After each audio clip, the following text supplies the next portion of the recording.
Welcome back to Edulexis.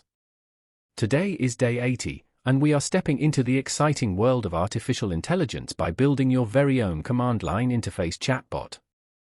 By the end of this video, you will have a functional bot that can interact with users. Let's get started. A CLI chatbot works by taking user input through the terminal, processing it using simple logic or string matching, and returning a predefined response.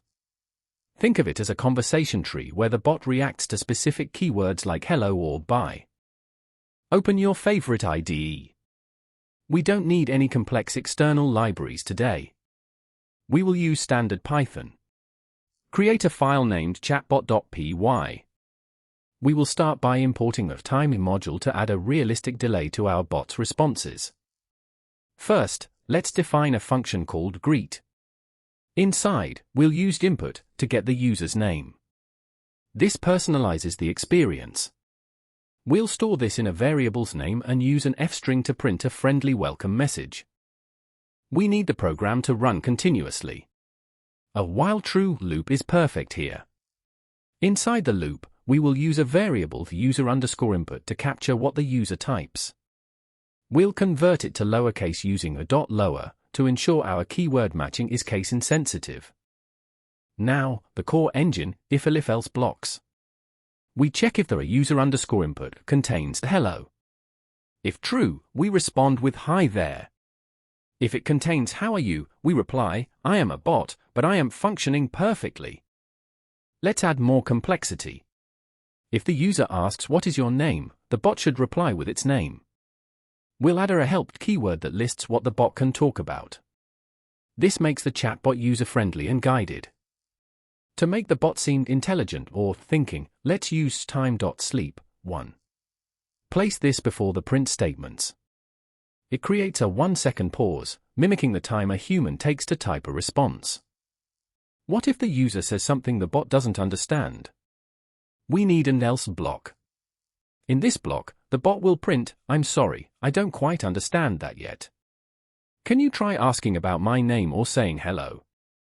We must allow the user to stop the program. We'll look for keywords like quit, exit, or bye.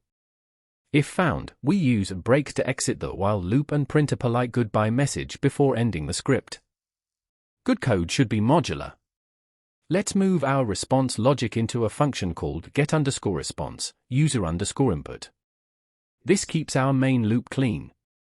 The function will take the user input and return the appropriate string response. Let's make it less predictable. Import the random module. Create a list of different responses for common inputs like hello. Use random.choice to pick a different greeting each time the user types hello. Run your script. Test every scenario, say a hello, ask for the name, try an unknown question, and finally, type he quit. Debug any errors you see in the console. This is the most crucial step in software development. Want to go further? You could add a dictionary where keys are keywords and values are responses. This makes adding new conversation topics much easier than using long if chains.